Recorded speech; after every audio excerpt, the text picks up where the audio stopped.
Hey there, everyone. It's Denise Salcedo. Welcome back to the channel. We are keeping things going, everybody. I've been bringing on lots of guests, and I'm very excited to welcome my guest for today because he is the current TNA World Champion, Moose. Moose, welcome back to the show. It's nice to have you on again. How are you? I'm doing great. Thanks for having me once again.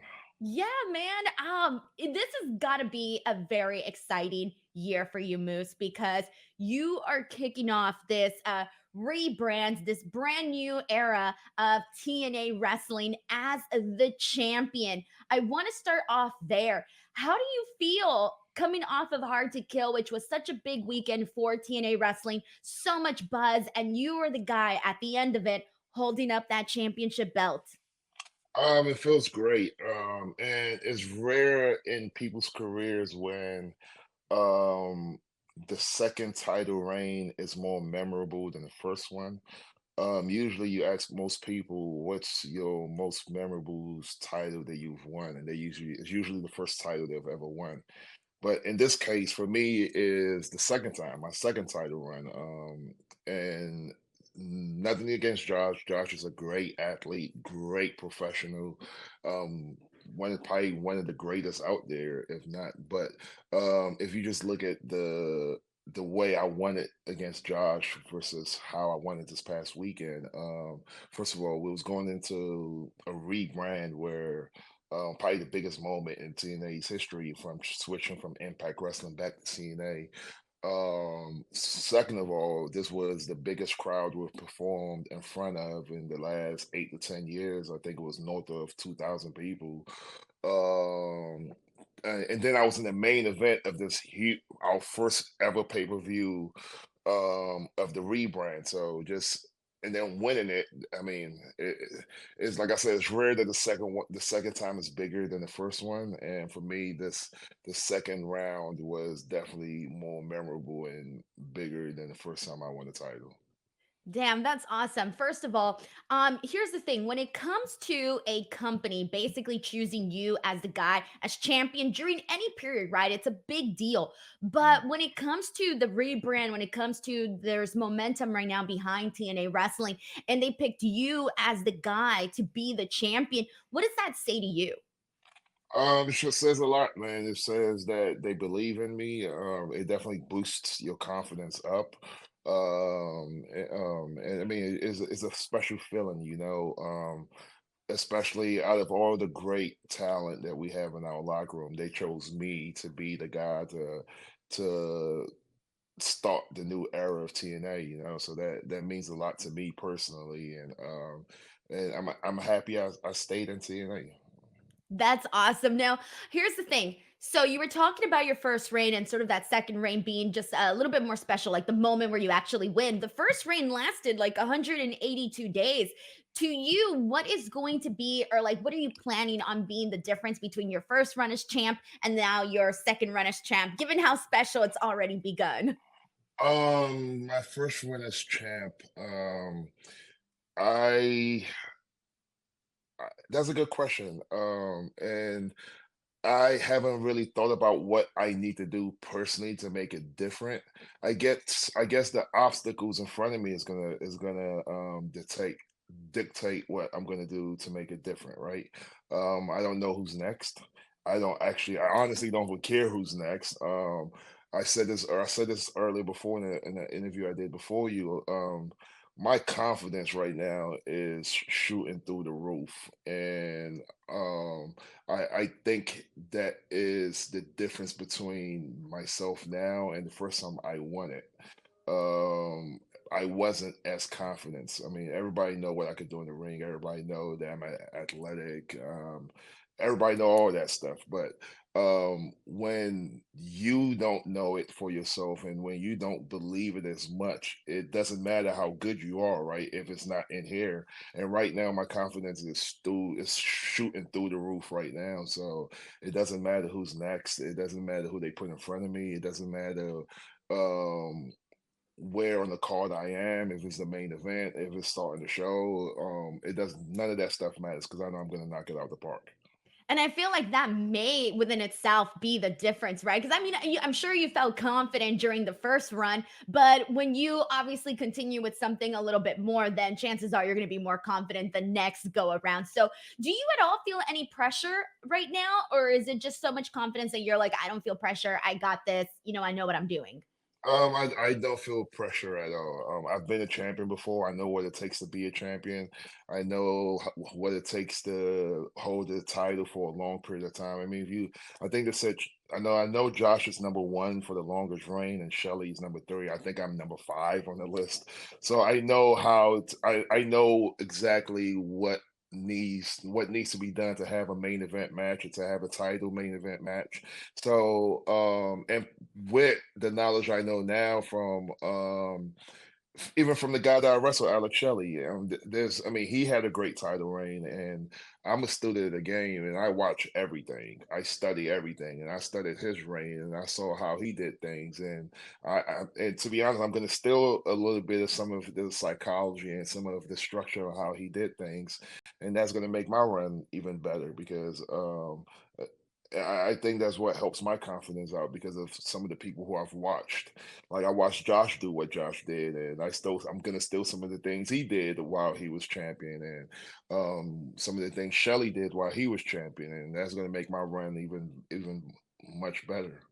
I think that's a really good way to go about it. Pick a bunch of little things that you like from different people and incorporate it into yourself. Because I Yeah. do want to touch on that match that you had with Alex Shelley because dang, I had a real good time watching that match, man. When you mentioned psychology, that was like the first thing that I went into when I was reviewing that match was just like seeing you guys just go at it. I thought it was probably my favorite big man, little man match that I've seen in a while. It was really freaking good. So kudos to you and kudos to Alex Shelley for that. That was a great main event. For you looking back at that match, like how'd you feel about it? And then also, we'll get to the follow up afterwards, but how'd you feel about the matchup itself? I was very happy about the match. Like I have tons of respect for Alex Shelley. Tons of respect for Alex Shelley. I think he's so underrated. I think he's one of the smartest minds in professional wrestling, and just going through the match with him, we both had great chemistry. And the crazy thing about it, we've never had a singles match ever before. We've never did anything with each other singles wise. So that was our first singles match ever, and the chemistry we had was through the roof, and it just shows how great of a professional he is. And yeah, I'm sure we're gonna do it again. And our both our goal is to make the second one better than the first one. I kind of hope you guys do go for it again because that was Mhm. a really entertaining matchup of my personal favorite of the night too, I may add. But here's the thing: afterwards, we had this big momentous moment where you were confronted by none other than Nic Nemeth, who was making his TNA Wrestling debut. I want to get your thoughts on Nic Nemeth coming into the company. Oh, even though he took me out, which I'm gonna get mine back when the time is right. But let's leave that alone. But to talk about Nick coming to the company, I think it's huge for TNA. Obviously, I'm a huge fan of his. He's a superstar. I mean, he's done everything in professional wrestling. He's been a world champion. He's been a tag team guy. He's won every single title you could think about. He's had it. He's been all over the world. He has a huge buzz going right now, and for him to pick TNA over AEW and New Japan or any other company he's working, that shows that TNA is a hot spot right now, right? So I'm happy he's part of the team. I'm happy I get to do something down the road with him. And I'm happy that TNA is starting to be a spot where people want to come to. Same thing with Ash by Elegance. Her picking us over other companies out there. I'm happy she's part of the team, and I can't wait to see what the future brings with Nick and Ash. Yeah, and it's very cool because when you see talent like that come through, it only helps, with what you guys are doing already with TNA Wrestling, and it just kind of builds upon that. And I know that there's a lot of tribalism in pro wrestling. We know that, right? But when it comes down to it, having these like second, third, fourth, fifth, healthy options to go and, make a living in pro wrestling, it is so important because there are so many talented wrestlers out there that might not have been getting an opportunity, when it comes to like the big companies like WWE. And so to have these healthy alternatives for legitimate careers where you make money is very important. Right. You said it, you're 100% right. And I'm just happy that both of those guys chose TNA. And even though he laid me out, given the circumstances, would I let him do it again if he picked TNA? Sure. I'll be the test dummy if that means he chose TNA over everybody else. But like I said, once the time is right, I'm gonna reintroduce myself to Nick, and we'll go from there. Awesome. So before I close out this interview, there's another topic that I want to touch on with you, and it's a little bit out of left field, but I'm going to go ahead and bring it up. Here we go. So, this tweet here that you Oh yeah, posted, you have had this crazy body transformation on November 1st. You posted that you were 276 pounds, November 23rd, 264 pounds, December 20th, 252 pounds. And then you put, all it took was for Scott Demore telling me I was chubby. The truth hurts at times, but it's definitely needed. Okay, yeah. so tell us here, what changes did you make to go from that to where you're at now? Because holy dang, like it's only like what, 2 months there, and Yeah, there's already such a big difference. yeah. It's okay. So first of all, let me talk about that tweet. A lot of people don't know my relationship with Scott. Scott is, and this is one of the reasons why I decided to stay with TNA and not leave. Because one of the biggest reasons was my relationship with Scott. Scott plays the role of my boss. He also plays the role of a mentor. He plays the role of a friend, and he plays the role of a big brother. And that's one thing I'm never gonna get with wherever I decided to go if I was to leave TNA, right? So with that tweet, Scott was like, "Hey, don't tell people I called you chubby. I don't want to get canceled." And I was like, I understand, but I understand where we are in 2024, right? But I was like, but that's the truth. I mean, and if you didn't tell me that, that wouldn't give me the fire to make the change, right? So I don't mind you telling me that. Like I love that you tell me that. And I'm the only person he would ever say that to. He would never say that to anybody else but me because of our relationship. But how did I get that way? It was a lot of cardio, it was a lot of chicken and rice. It was a lot of waking up at 5:30 in the morning to do faster cardio. It was a lot of going in the sauna and yeah, man, it was just dedication. I wasn't gonna go into the rebrand of TNA looking like how I looked in that far left picture. I was gonna try to make my main event of the first ever rebrand TNA pay-per-view. I was gonna try to come in looking the best possible shape I could be in.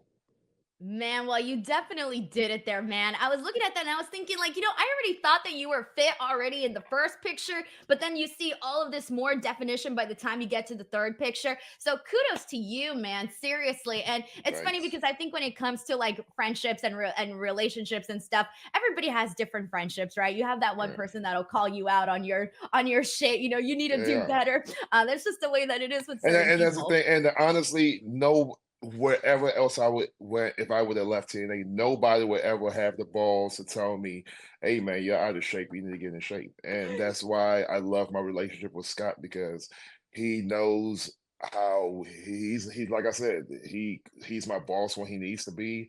He's my one of my best friends when he needs to be. He's a brother of mine when he needs to be, and he's a mentor when he needs to be.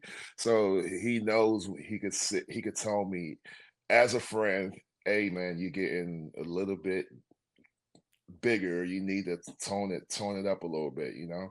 And I'm glad I'm here with him because without him here, I could definitely tell you I probably won't be here either. Without him, his guidance, I wouldn't be in the position I am today. So big kudos to Scott Demore. Man, that's awesome. That's real, Yeah. real cool.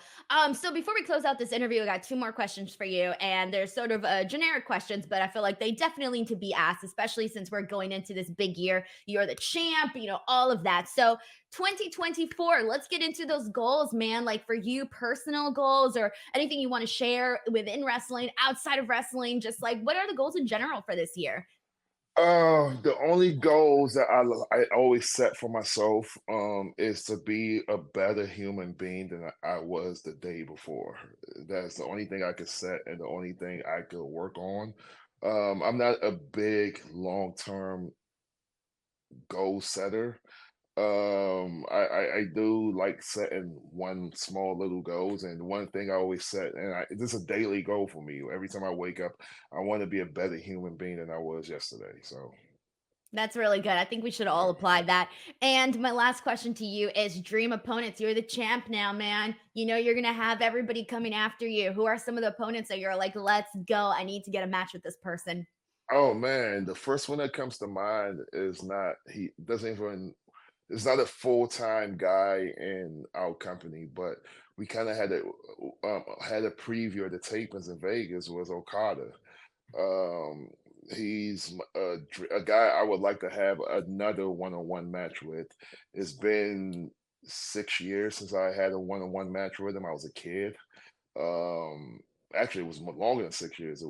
I've been wrestling for 10, so it was 9 years ago because I was 1 year into wrestling when I had a singles match with Okada. So I was a kid. I was a kid in wrestling. So I would like to have another one-on-one match now that I'm a adult in wrestling, and I would like to see how that plays out. Hell yeah, man. I was gonna say, yeah, you're a totally different person now, Yeah. different wrestler. Like it would just be a totally different experience to get to wrestle Okada. And obviously he's been doing some matches in TNA Wrestling, so that's pretty freaking cool. I would say it's a pretty good one, a pretty good one. All right, Moose, before we wrap things up, let the people know where to follow you. Let people know where they can check out TNA Wrestling, any big shows you guys have coming up, any of that. Yeah, you can follow me on Instagram, Moose Nation 69, Twitter. Oh, not Twitter. It's called X now. I'm sorry. We still Uh, all call it Twitter. yeah, well, Twitter, the Moose Nation. We have shows this weekend in Orlando, Kissimmee, Florida, and next month in New Orleans, I believe is the 23rd and 24th of February. So check us out. Check us the new brand spanking new TNA. And trust me, it's going to be action you don't want to miss and definitely surprises. Awesome, man. Moose, thank you so much for taking the time to chat with me again today. I really appreciated it. To everybody watching, I'm going to post all of the links like I always do in the description box below. And other than that, thank you guys so much for watching, and we'll catch you guys on the next one.